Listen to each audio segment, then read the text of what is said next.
Hi everyone, it's Eric and Deva with Century 21 Award. And today we're talking about real estate commissions. How do they work? If you're thinking of selling your home, you're probably wondering how much it's going to cost and whether you should hire a full-service agent or if you can save money by using a discount service.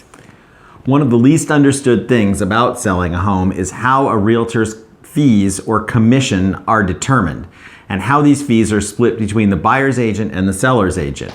Most realtors hang their salesperson's license with a real estate broker. In our case, our broker is Century 21 Award. The broker is responsible for supervising their agent's activities and has commission splitting arrangements worked out with each of their agents.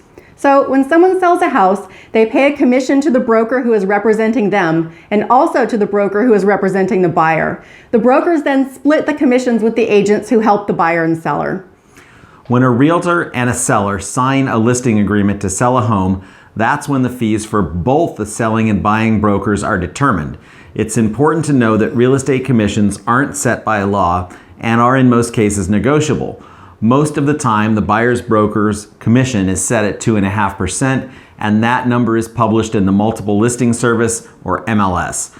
When your buyer's agent looks up a property in the MLS, they can see what their broker is being offered to bring a buyer to that home. 10 or 15 years ago, the industry standard was 3% to the buyer's broker. However, as discount brokers have entered the marketplace and as home prices have increased, that standard has relaxed to 2.5%. Again, this is an amount the seller agrees to pay the buyer's broker when that buyer closes escrow on the seller's property.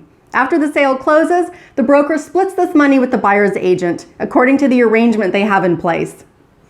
So that's the way it usually works for the buyer's agent, but what about the seller's agent? That is also determined at the time the listing agreement is signed between the seller and their agent. In most cases, the listing agent will try to negotiate the same fee that's being offered to the buyer's broker, around 2.5%, and the agent splits this money with their broker. There are some listing brokers who advertise either a flat fee or a discounted fee. If you read the small print on most of those offers, they say the seller will still offer the buyer's broker at least 2.5%, in addition to what the seller is paying their own agent. This is done to help incentivize a buyer's agent to show and sell the property to a buyer. A seller really has to think about how much money they're actually saving by using a discount broker or by trying to sell a home themselves. According to the National Association of Realtors, for sale by owner properties usually sell up to 9% less than homes listed for sale with a broker.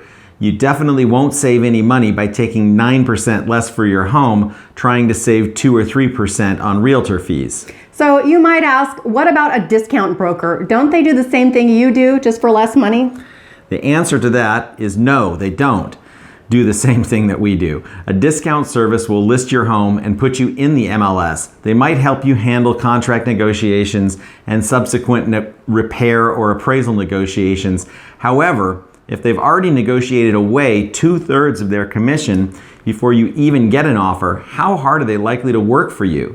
Discounters appear to do fine when homes are selling quickly.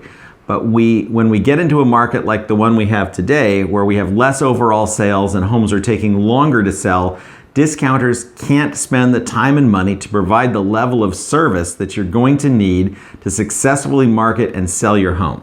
And you made a good point about subsequent negotiations. Getting your home into escrow is just the first step. Every real estate transaction is unique, and there are a lot of moving parts and potential pitfalls. You need an experienced professional who's going to stay on top of your escrow and do everything possible to make sure it closes as smoothly as it can. Yes, and at the end of the day, you aren't just paying a broker to sell your home, you're also paying them to absorb the liability of selling your home. If you sell your home yourself or use a discount broker, you may not be protected from future lawsuits from your buyers should something go wrong. The problem with selling a home is you don't get a do-over. You need an experienced professional in your corner from the start who has your best interest in mind and who will ensure you wind up with the highest possible sale price and the highest possible net proceeds in your pocket.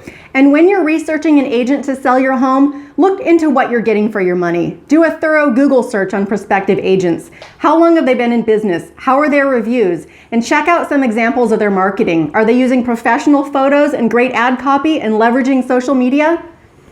We know this is a lot to think about. Hiring a realtor is a big decision.